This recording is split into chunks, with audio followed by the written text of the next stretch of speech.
Hello, this video is about finding out whether people love or hate your website.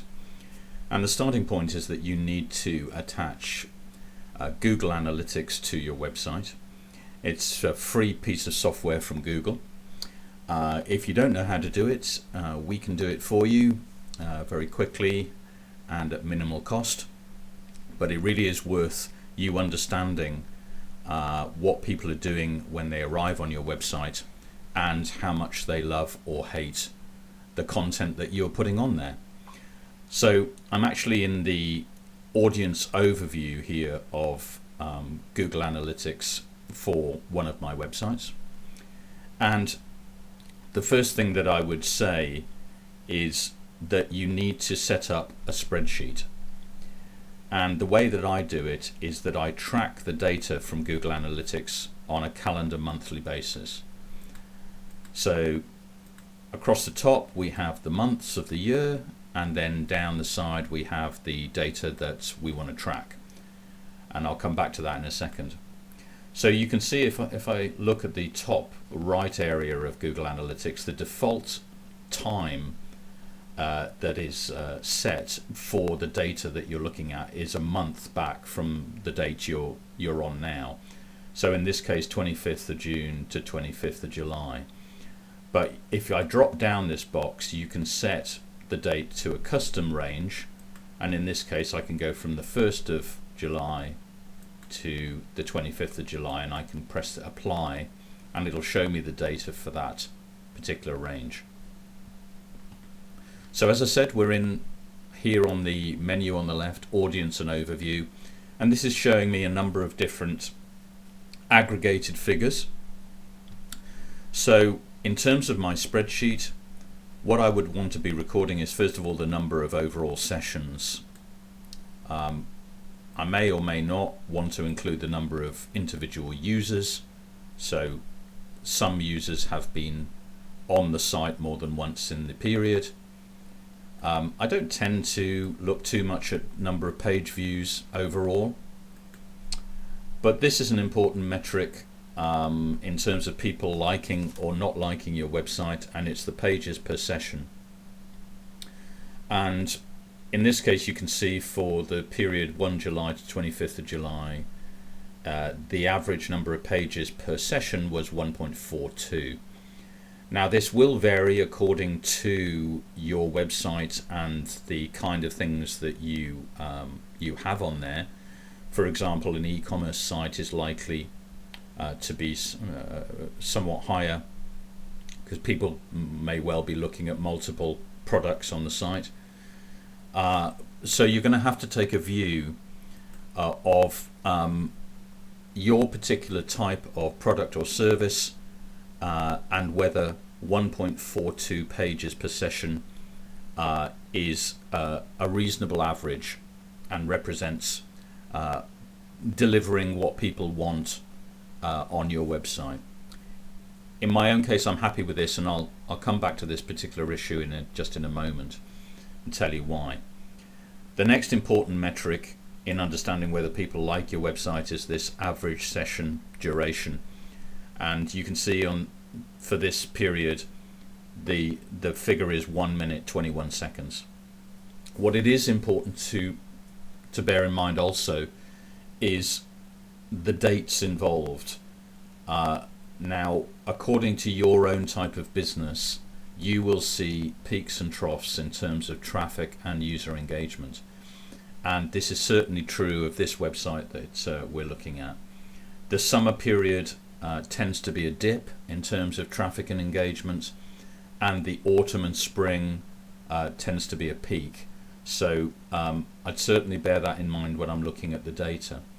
But still, I've got, for this 25-day period, I've got an average session of 1 minute 21, which for this type of business that I'm looking at, I think is a perfectly good amount of time. I think anything that is around a minute or more than a minute is probably delivering what your visitors want, because your visitors can actually look at an awful lot of your content and assess a lot of your content in just 60 seconds.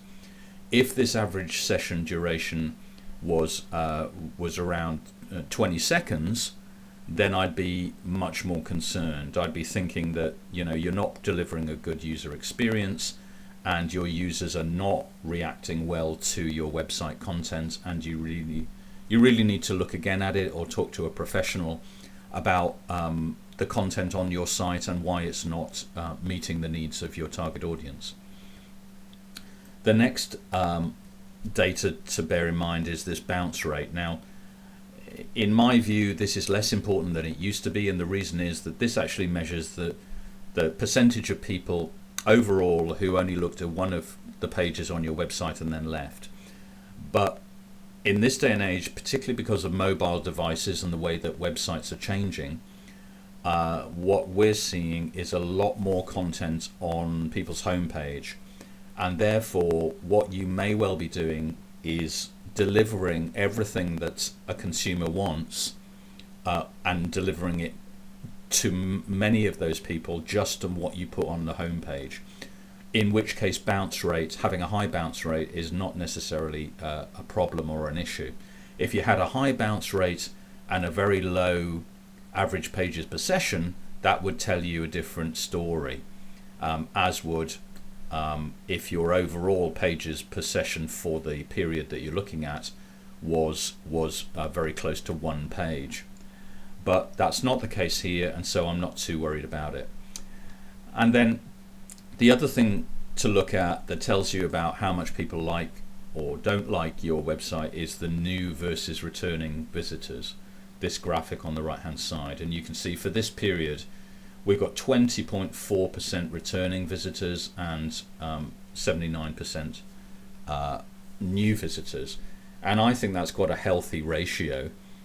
If it was 95% new visitors and 5% returning, I would be more concerned, because obviously the 20% returning visitors that you can see for the period there, they obviously felt that there was something worth going back to this website a second time for, and that tells me that the content that is on the site, because it's being refreshed and renewed, there are new blog posts, there are new examples of work and so on, that tells me that a healthy number of people are going back and looking at the site.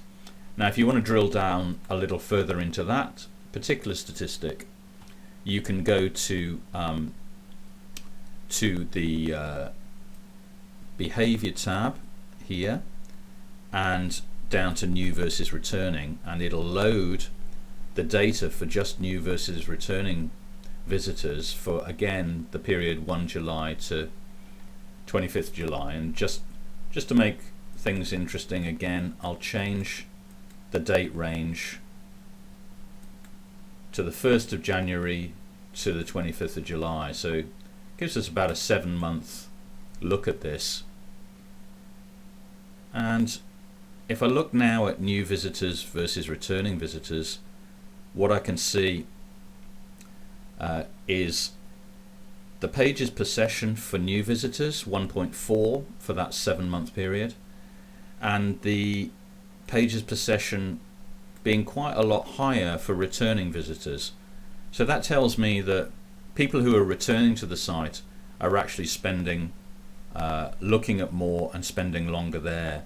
Again, if I look at the average time on the site for new visitors, 51 seconds, which is reasonable. It's getting near to a minute, but for that 7-month period, returning visitors are up near 5 minutes.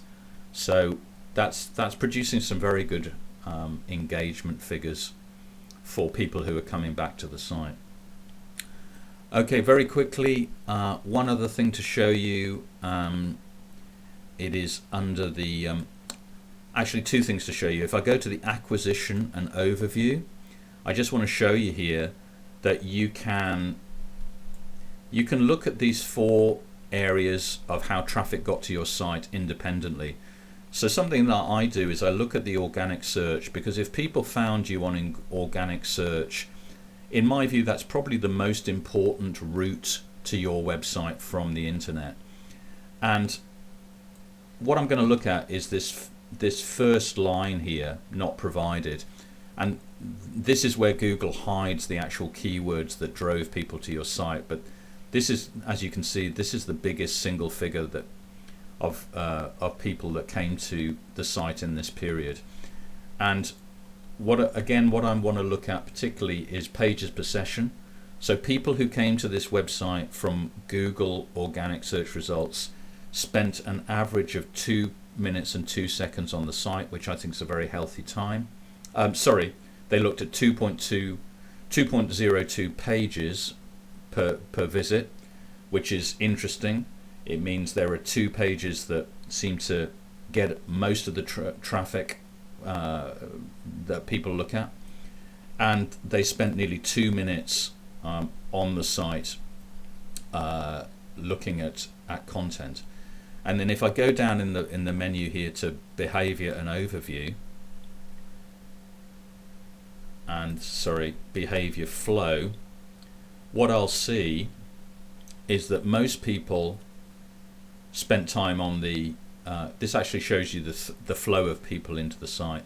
Most people spent time on the home page, and then a good proportion of them left.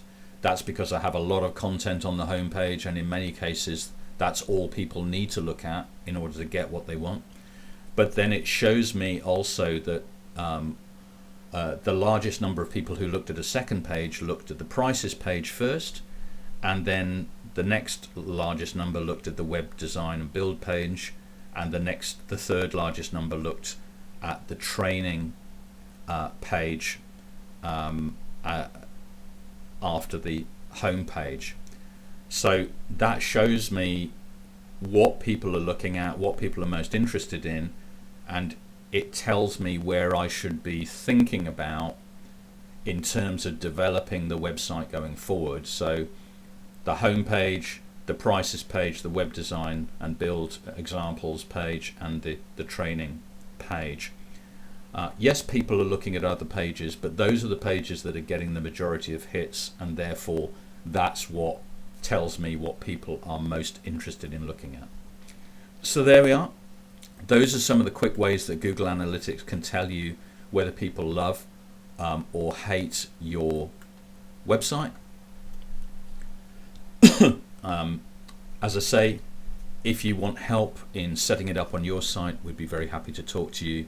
It's a very inexpensive thing to do, but very critical data about how you're performing online. We'll see you next time. Thanks for watching.